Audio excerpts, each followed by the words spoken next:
এলাকার লোক, আমি এলাকায় বসবাস করি, আমার ঘর বাড়ি সব এখানে। বৈতিক জমিনে বৈতিরা আমার সাইনবোর্ড দিয়ে যাইলে সাইনবোর্ড হালাই দেয়। একে দুইটা হালাইছে, হেরা আবার দুইটা দিয়ে গেছে। ঠিক আছে, এটা আদালতের জমিনে আদালত আছে, আদালতে রায় দেয় ভাই হে নিব। সাইনবোর্ড হালাইলে কি জমিন পাইব? তাহলে যার জমিন হে আদালতের তো নিব। সাইনবোর্ড হালাই এটা আরও তৃতীয়টা বারে কি লাভ হইব?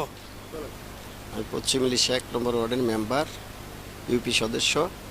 এই যে বতি সাহেবের জমি আর হলো কারি সাহেব, মানে সাত্তার কারি জমি দাবি করে এখানে একটা সাইনবোর্ড দেয় বতি সাহেরা, কিন্তু এই সাইনবোর্ডটা কারা ফালাই দেয় এটা আমরা তো আর জানি না। শুনি যে এরা বলে যে সাইনবোর্ড ফালাই দেয়, এরা 2বার সাইনবোর্ড টাঙ্গাইছে, সাইনবোর্ড ফালাই দিছে, আবার আজকে সাইনবোর্ড দিতেছে, এটা আমরা দেখছি। এলাকাবাসী এবং বৈতিক জমিন বৈতিরা সাইনবোর্ড দেওয়া যা, সাইনবোর্ডগুলা রাত কে ফালাই দেয় আমরা তা জানি না। আমার দাদি রেকর্ড সুতের মালিক 416 করতেন, এবং তাদের নামে হায়দার জমিদারের মূল মালিক, সে রেকর্ড করে দিয়েছে তাদের নামে। আমরা ওই জমিনের বেশ করার জন্য, বেশ কাটিয়া করার জন্য একটা আদালত দিচ্ছি 38/25, এবং আমরা একটা সাইনবোর্ড লাগাইছি। এই সাইনবোর্ড কয়েকদিন পরই সাইনবোর্ডগুলি ফালাই দেয়, এবং আজকেও একটা সাইনবোর্ড, 2টা সাইনবোর্ড লাগাইছি।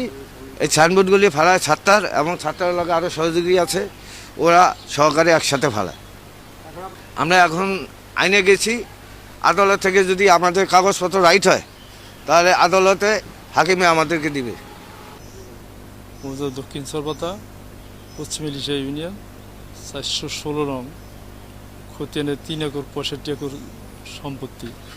এই সম্পত্তি থেকে আমার 2 চাচি 9.5 ঘন্টা জমি বিক্রি করছে। বাকি সমস্ত সম্পত্তি টোটাল মালিকের রয়ে গেছে, কিন্তু ওই ষড়যন্ত্র করিয়া এইটাকে ভুয়া বন্দোবস্ত, ভুয়া একটা এই বন্দোবস্ত দেখে ওর নামে অন্ততপক্ষে এইভাবে বন্দোবস্ত নিয়ে প্রায় 20টার মতো বন্দোবস্ত ওর নামে বেনামে করছে। ওর নাম হলো আব্দুল সত্তার, সেখানে এমরান হোসেন সত্তার, আব্দুল সত্তার, মোহাম্মদ সত্তার, মোহাম্মদ এমরান, এইভাবে অনেকগুলি বন্দোবস্ত নিচ্ছে, প্রায় 20টার মতো। আর এইভাবে বহু জায়গায় বন্দোবস্ত নিয়ে এইভাবে প্রতারণা করিয়া মানুষের জমি এইভাবে নিতেছে। এবং এই জমিটা হলো আমাদের অরিজিনাল জমি, যেই জমিটা আমাদের ঠিকই ওই যে বন্দোবস্ত যে নিচে এটা খাস না, এই জমিটা হলো অরিজিনাল জমিটাকে ওই যে ল্যান্ড অফিসের মাধ্যমে এগুলো বিভিন্নভাবে ষড়যন্ত্র করিয়া জমিগুলো একটা বন্দোবস্ত নিছে, যার পরিপ্রেক্ষিতে আমরা এটার বিরুদ্ধে